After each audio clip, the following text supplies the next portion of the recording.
when we talk to congressmen and when we talk to people in the state houses, a strong Israel is good for America because it's providing stability and it's ensuring that there's less wars in the area, but it's also, this state would be totally opposed to America. We are about to start on day 4 of our trip here to Israel with NRB and Israel 365. This is a solidarity tour. It's a fact-finding mission. We've been meeting with officials here in Israel. We're also meeting with people that were there on October 7th, giving us firsthand accounts so we can tell the real story. Today, we're going to be going into the heartland of Israel, and we're going to see a lot more today, so come along on our trip. To get us safely to our destinations, we boarded a bus with bulletproof windows. Sadly, this is also used as a school bus here in Israel to make sure kids in Samaria can get to school without harm. Israelis are constantly under threat of their lives, and the terrorists don't care whether they're civilians or even children. We drove from Jerusalem north on the same road that Abraham, Isaac, and Jacob walked. The Patriarch's Highway, Route 60, is yet another proof of Israel's ancient claim to this land. There are many Jewish communities along this road, including the first capital of Israel, Shiloh. The tabernacle was here for over 300 years, and there's a thriving community of Jewish people living in modern Shiloh today. Our first stop was at a growing community in Samaria that will illustrate how fragile life is here. One mother who lives here explained how her husband and most of the men quickly left to go to the IDF reserve units, leaving them and their children vulnerable. There's 100 families that live there. 95 men left that morning. Okay, there was 5 men that stayed, men that or don't do a miluim, reserve, or a little older than the age already. People that don't have to go, but 5 men that stayed there. We stayed only women and children. Of course, all the women said, go, that's what we need to do now. But we stayed here and we said, wait, we stayed only women and children without any help. Like, we have 2 2 Arab villages that are very, very close to us, like a minute run. If one of them decide to run here, in a minute, they're in our neighborhood. This is just one example of how life is here in Samaria. An organization called Christian Friends of Israeli Communities helped the women and children in this town upgrade their security cameras and equipment.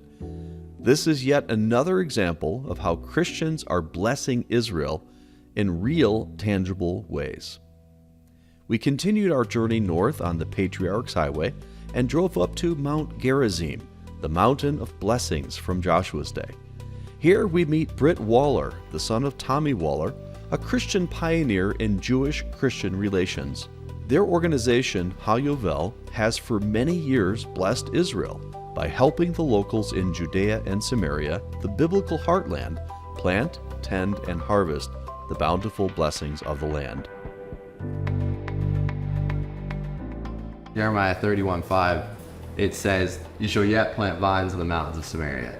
And so that verse, the farmers here were like, because when they first came out here to plant, the soil scientists said, "You're wasting your time. Nothing's going to grow here." And they were like, "Well, the prophets say that there's going to again be vineyards on the mountains of Samaria," and so they planted, and now these vineyards actually right outside right here are produce some of the best grapes in the entire world. To the point that the guys in France and Italy are taking tours over here to learn from these guys of how to do it. And so it's really interesting because actually if you look at now, since vineyards have been planted back in Israel, the quality and even there's been a lot of crazy diseases and stuff of the vineyards in Italy and France. So it's a really interesting prophetic thing, that you see this coming back, the land being restored, and this again being the kind of the capital. So it's amazing to see just even in the last 15 years to see this kind of redemption taking place. HaYovel hosted the Christian Cowboys that helped Israel harvest after the Hamas attacks. While these guys got international media attention, HaYovel has been doing this for over 20 years. They also produce a great program called the Israel Guys, and they give accurate news from Israel's heartland and are worth watching. While on Mount Gerizim, also known as Har Berkah, the Mount of Blessing, we had the privilege to meet Rabbi Eliezer Malamit. We discussed the tabernacle, the importance of Samaria to Israel, and the prophecies of Ezekiel. We were also able to share with the rabbi our support for the Jews and the nation of Israel. Our next stop in the biblical heartland of Samaria is a beautiful overlook. Here we can see how narrow and indefensible Israel is without Samaria. We could see Jerusalem and Tel Aviv from the same vantage point. I think it's very important for us to understand Israel because a big part of Israel is the center, the heartland of Israel. And these are the areas that are commonly referred to as the West Bank, although that's not a good term to use. It's not a biblical term, and it's actually a term that really indicates that Israel shouldn't have it, although they should. This is their land. Let me show you Shomron. This is the, Shomron, by the way, is Samaria. This is the section. It's basically from Jerusalem north. You see all these mountains.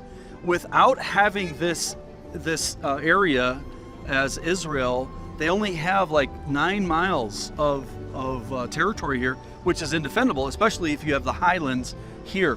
This is a strategic place, and I'm going to have Yossi Dagan, the head of the Samaria Regional Council, share with us on a plateau overlooking Tel Aviv Ben Gurion Airport the importance of Israel keeping this and making sure that they can settle this area because it is their land.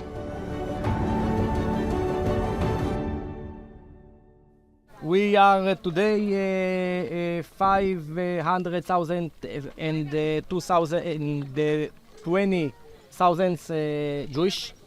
And for example, in Shomron Regional Council, after the intifadas, after the terror attacks, after the Biden administration, after the war, our population grows between 6 and 8% a year. I think it's the hand of God. Because we do what Jeremiah and Amos told us to do, and the land bring us the blessing. I believe I feel this. So this is a strategic point. I think one of the maybe is a strategic points in the state of Israel. And you know what happened in the ground. You know the situation, but I sure it's going to be a shock for you, as the most of the politicians in Washington DC are ignorant. I know that you didn't know this before, yes, but almost of them, also the Republican, of course the Democrats, because it's not politically correct yep. to come and see what happened in the ground. It's politically correct just to talk without knowing anything about what happened in the ground. Yes, yes, that's true. Because. Eyewitness. Yes, because they're liberals. Yes, they must know, talk without know. Yeah. So, but most of the politicians didn't come. So then I host members from the Congress and mayors and the reporters. First of all, I'm start here. Why? Because you know also, but the most of the politicians in states and Europe also, they cannot imagine how state of Israel is close. With the mountains of Judea and Samaria. This point, the name of this point is a lookout of the country, because today it's not a good weather, but in the regular weather we can see most state of Israel from one point. And if we take a look straight, this is the building and towers, this is Tel Aviv. And after the building, today the weather is not good, but after immediately, Tel Aviv, this is the sea, Mediterranean. In the regular day, with regular weather, we can see Haifa. And in regular weather, after this mountains, Jerusalem. We can see also today. If you take a look in the straight, last mountains you can see, big building. This is Jerusalem. We can understand how state of Israel is small, it's smaller, it's small. And then I host him. I host here member parliaments from Europe. I tell him, imagine from here, if the control moved to the Palestinian authorities, they don't need rockets, they need stones. Just in Shomron Regional Council, 120 victims, dead men in our region from IDF, Mossad, and terror attacks, terror victims. At this war, this month, 20 people in Gaza, most of them of Gaza, because our citizens, are the fighters. A lot of them are combats and officers, and the combats and officers in Israel also instead is the front, and also in terror attacks. And this is, if we want to understand the situation here, we can just come and see. Pray for Yossi, as his life has been threatened many times. He must always be armed, ready to defend his life and his family. Some Jews in Samaria can't afford sophisticated weapons to defend themselves.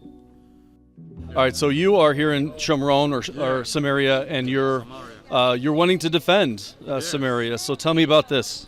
In order to live in a settlement, there is a lot of dangerous situation and circumstance that you have to defend yourself. Sometimes, and even most of the time, you don't have the weapons to do that. And you find yourself fight against 10 people, okay, that come and say death to the Jews, running after you with their axe and swords and stuff. And this is a way to defend myself.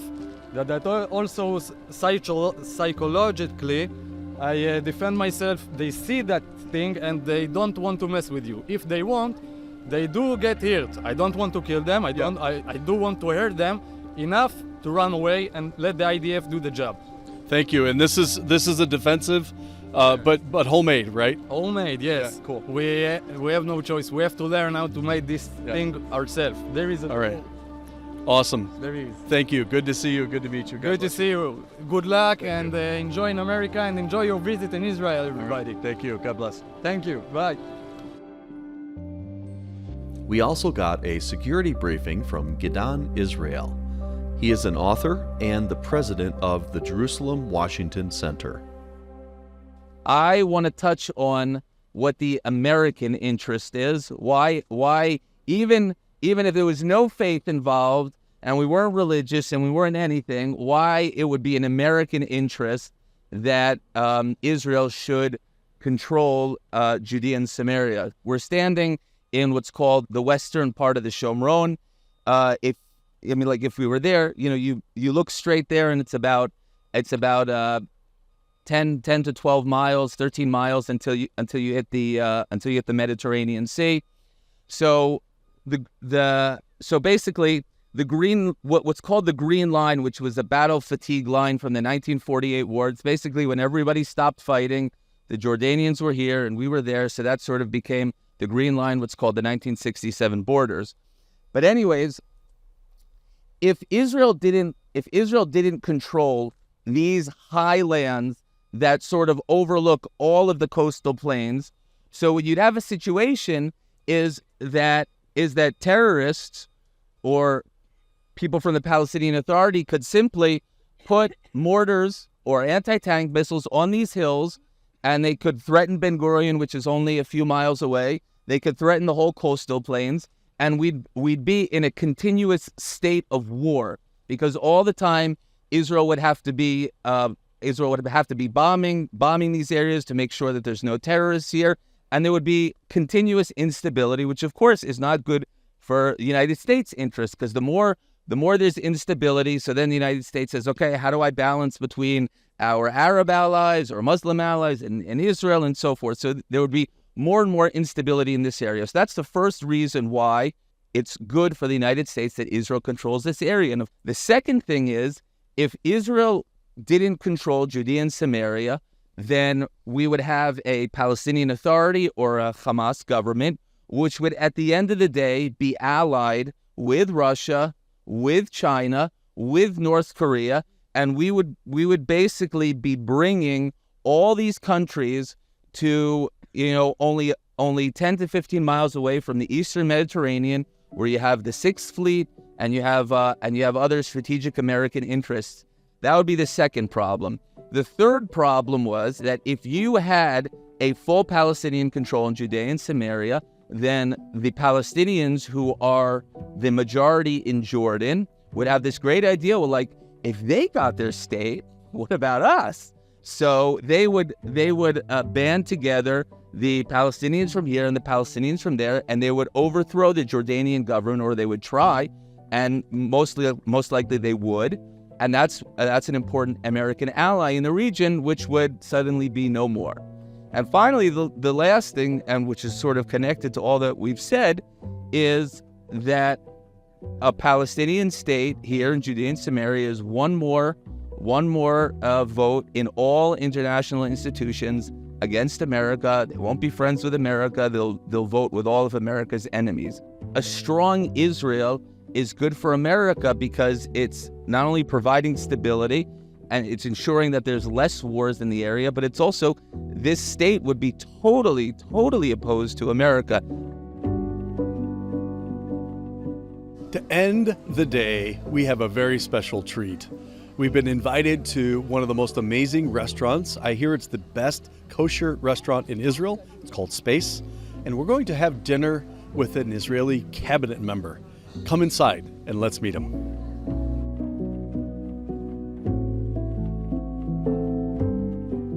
This is a really good guy here in Israel. He's the Minister of Tourism, Minister Katz. Thank you for a lovely evening. It was wonderful. It's our pleasure. Yes, God bless you. And God bless Israel. Thank you. Minister Katz wants all of you to visit Israel. Well, you say it's not safe. Friends, if God can't protect you here, He can't protect you anywhere. And I still think it's safer than many places in Chicago. So come to Israel. And also, if you like this program, please subscribe to InGrace on YouTube. Also, give us a thumbs up and get alerts. Hit that bell. God bless all of you, and thank you for watching today.